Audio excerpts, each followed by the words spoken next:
Once upon a time there were two parrots who called a tree their home. In the same tree there lived an old snake in a hole. The snake was too weak to go out and find food, so the kind-hearted parrots would leave some food near the hole for the snake to eat. The snake and the parrots had formed a beautiful friendship, despite their differences. One fateful day, a vulture began circling above the parrots, causing them to feel a sense of dread.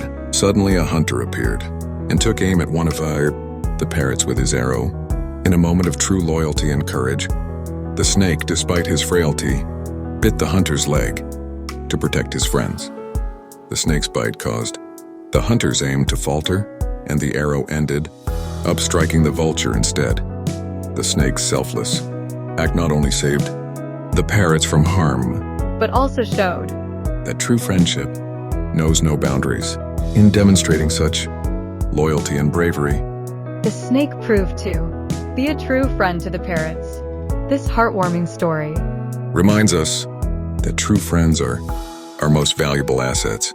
It underscores the importance of standing by one another, no matter the circumstances or the differences that may exist between us.